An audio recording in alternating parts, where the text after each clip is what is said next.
Hindi mo to tinanggal, babalikan ka nito. Ubos. Hindi ko iniipit ang daliri mo. Kusa yan umiinit at humihigpit. Ubusin mo lahat.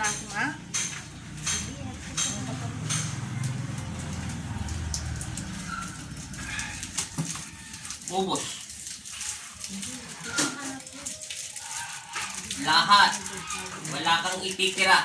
Hanggang mapahinto mo yung sakit na inilalabas nito. Kailangan mapahinto mo to. Kahit anong galaw ko dyan, pag wala ka ng sakit, hindi iinit at gagalaw yan. At hindi ka makakaramdam ng sakit. Ubusin mo. Dalawa yan. Meron pa tayo rito sa body spirit. Ito tao pa lang to. Physical mo pa lang itong ginagamit ko. Physical mo itong lakas. Kailangan malinis ang physical mo bago ang spiritual mo. Kung unahin ko ang spiritual mo, manghihina katawan mo. Kailangan mo palaksin ang katawan lupa mo. Tanggal lahat. Ubusin mo lahat. Pagpapawisan ka na malagkit. Bilisan mo ang pagtanggal. Banggitin mo ang Panginoong Kristo. Humingi ka ng kapatawaran sa Kanya. Huwag mong alamin lahat ng mga sikreto mo rito, kaya kong alamin. Kaya pinapahintulutan ng Panginoon, tanggalin mo lahat. Ubusin mo.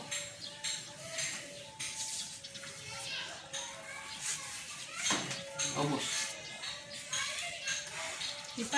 Tanggal ng tanggal. Hanggang hindi kahit umabot ka pa ng kalating oras, kadadampot ng sakit mo dyan, tanggalin mo. Kailangan mo, pahinto mo to. Tarihan. May tao rito galito, lalaki. Ito, lalaki. Kasamahan niya lang to sa ano. Araw-araw niya ito nakikita.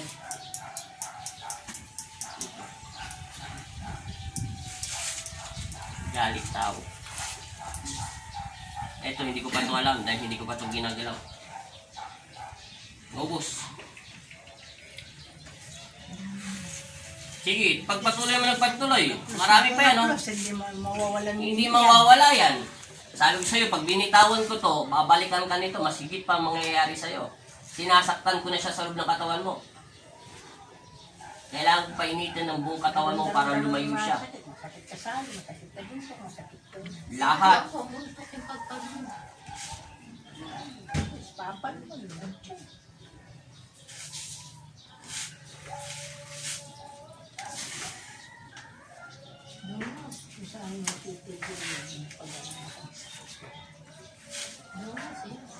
Ubos. Dalawa pa yan. Meron pa tayong isa rito sa kabila. Ito pa lang ginagalaw ko.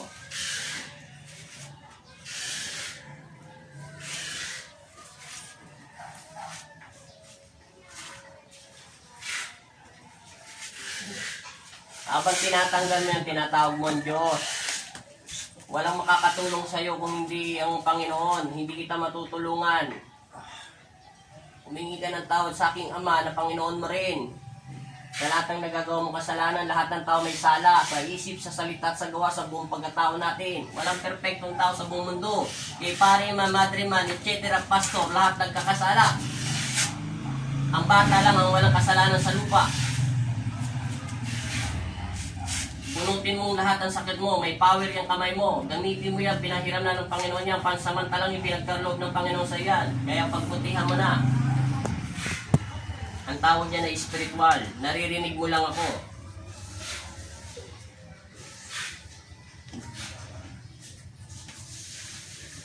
May bababang lamig sa katawan mo.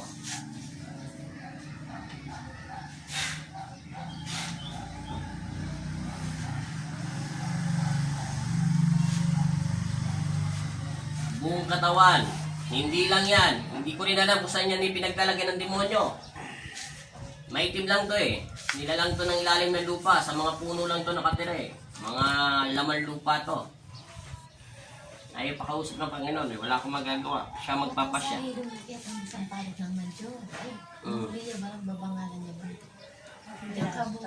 Hindi ko hinahawakan yung paa mo. Pinagbibigit ko lang yung dulo ng daliri mo. Ganyan talaga kainit yung stick.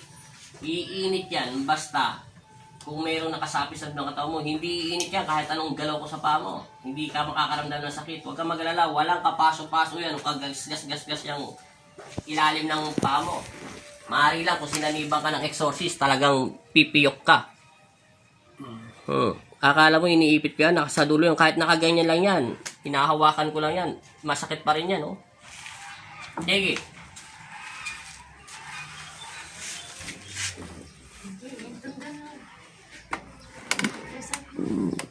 Babaga lang yung stick niya pagka, pag-exorcist na yan. Yun talaga, magkakaroon ng paso yung paa mo. Talagang pagka ang demonyo ay nagpakilala na siya daw isang demonyo at kukunin niya ang buhay mo, yun, mapipilitan akong agawin kita sa kanya. Sige. Gagawin ko nito, ha. Pagramdamin mo, sa pangalan ng Ama, ng Anak at Espiritu Santo, Amen. O, di ba, bawasan yung sakit? O, sige, bunot. Meron pa tayo dito sa dalawa. Ubusin mo pa yan. Pag sinabi ko, dito naman tayo sa kabila. Dito naman. Magtiwala lang. Kaso talaga galit itong lalaki nito. Hindi ko alam kung nakaaway mo to o nakasagutan mo. Pinapakita lang ng stick, oh. Medyo matagal-tagal na to. Hindi ko alam kung may alitan kayo nito. Sige, tabon ng tabon. Mamaya mo na sagutin yung tanong ko pagkatapos natin. Anong bumababa? Lamig o init? Tama? Sige, bunot pa. Marami pa yan. Swerte ka nga, umiinit yan. Ibig sabihin, matatanggal yung sakit mo. Minsan, ang Diyos pa rin nagpapasya. Pagpapagalingin niya isang tao kasi alam niya kung magsisisi ito, gagawa niya ito ng paraan. Kaya nga mapalad niya kayo, pinapainit niya agad. Ibig sabihin, binibigyan niya ng pagmamahal kayo. Tingnan mo, pag ayaw ng Panginoon, kahit anong dasal ko, ayaw niya. May dahilan. Kaya sabi ko, punta na kayo sa ibang manggagama. Ayaw ko kayong pumunta. Hindi ko alam kung bakit ayaw niya bigyan ng power. Oh, wala na, di ba? Wala na, naikot ko na. Isa na lang.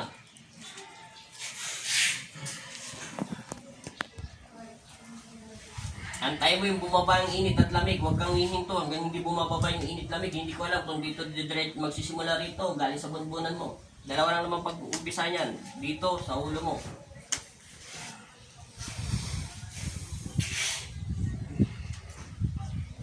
Sabi dito, ito, nagsasalita yung sa isip ko to. Sabi nito, kung may unipuan ka daw, may nakita ko may hawak ka na rin. Parang ganun, itak. Right. Yun, parang ganun, may nakita kong parang ganun. Umupo siya, nasagi niya. O, ito. Kaya galit sa'yo. O, ito. Hindi ko naman alam yun, basta ganun lang, may pag ganun siya. Nakakawak siyang pag ganyan, o. Parang basta pag ganyan.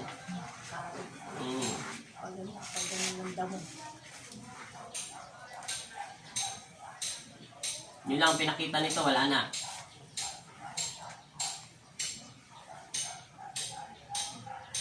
Ubos. Hanggang hindi humihinto yung init at lamig, hanggang hindi bumababa yung init at lamig, huwag kang hinto.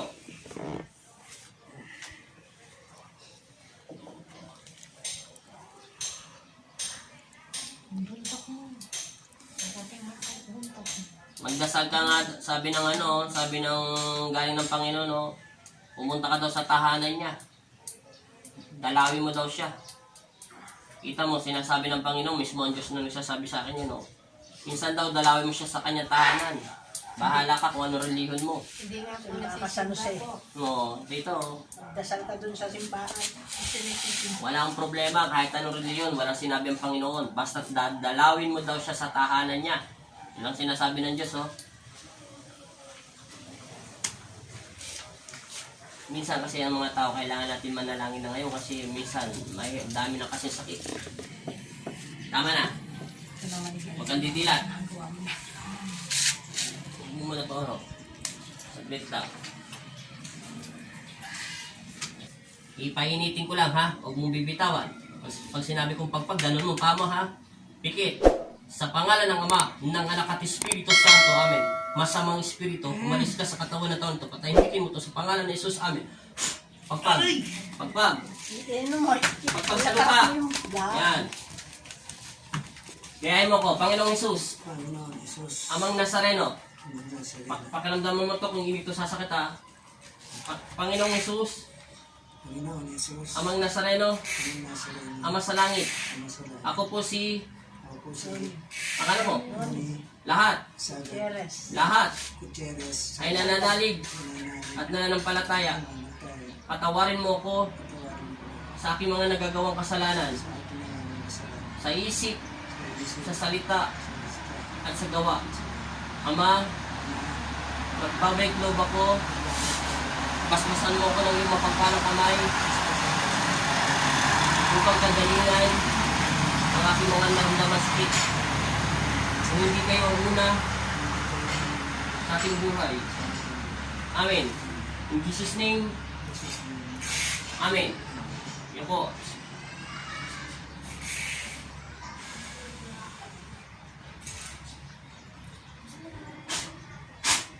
Alin ang masakit dyan? Mainit? Wala. Pagpagan pa. Dilat.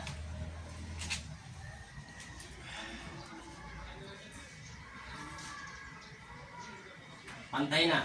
Sige. Suotin mo muna tinelas mo. Inumin mo itong tubig mo kalahati na. Ikakat ko na lang din yung iba. Cut ko na.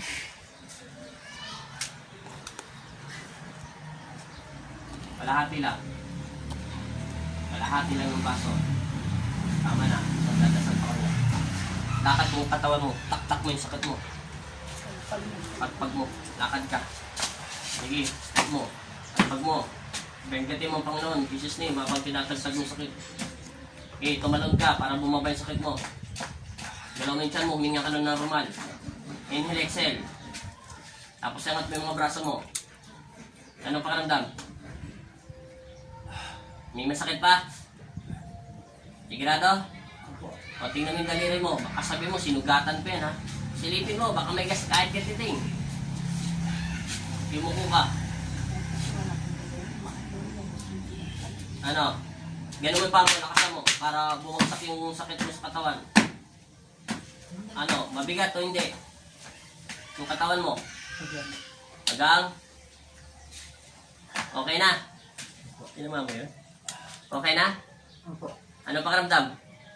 Ayun po. Presko. O, barin mo muna yung damit mo. Parang pasukan ka ng hangin ng presensya ng Diyos. Anong bumaba sa'yo? Init, lamig?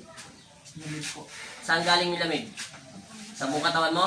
Pagpag mo pa, para bumaba doon sa talampakan. Lahat. Sige, galaw-galaw mo. Naku, may kayan. Hindi, pulisan na kinala. Umupo ka muna rito. Saglit lang. Pulisan. Pagpapawisan ka na malagkit yan. Marap ka sa akin. Akin ang kamay mo.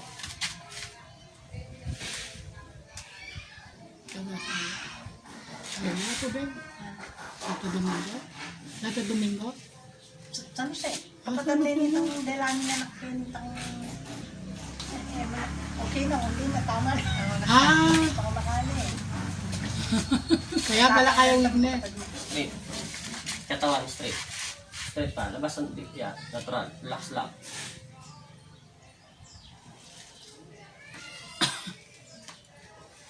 Bilik. Straight. Wala. Straight. Tayo. Harap doon. Ganyan ang kamay. Tundong mo. kaya mo- Lagay sa bato. Straight ang paa. Maskat ba tayo sugat mo? Hindi. Medyo po. Yan. Kaya? Ano ba yan? May maltok, maglukot. Tingnan na maayos. Wala. Ingal. Inhale sa lahat.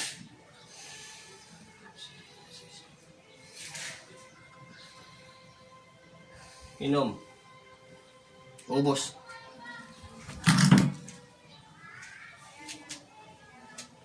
Anong pakaramdam? Si-circulate yan. Mabilis ng circulate yan.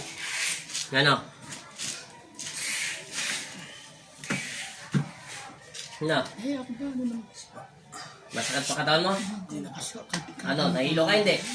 Hindi ako. Yung mga kapitan mo, subukan mo, ganun-ganun mo. Paging gano'n na yun. Masakit pa? Nawala yung sakit. Anong sasabihin mo sa Panginoon? Pagbalik loob ka, ikaw nagsabi sa kanya, puntahan mo daw siya sa tahanan niya. Hindi niya sinabi sa akin kahit ano religion mo, kahit iglesia ka, born again ka, katoliko ka, walang problema. Minsan daw, dalawin mo siya. Ang iyong katawan lupa ay na hindi na nababasbasan ng Espiritu Santo. Anak. Oo. Madali ko sana kausapin yun eh. Ayaw mo na, hindi na pinakausap ng Panginoon. Okay na? Sige, okay na daw.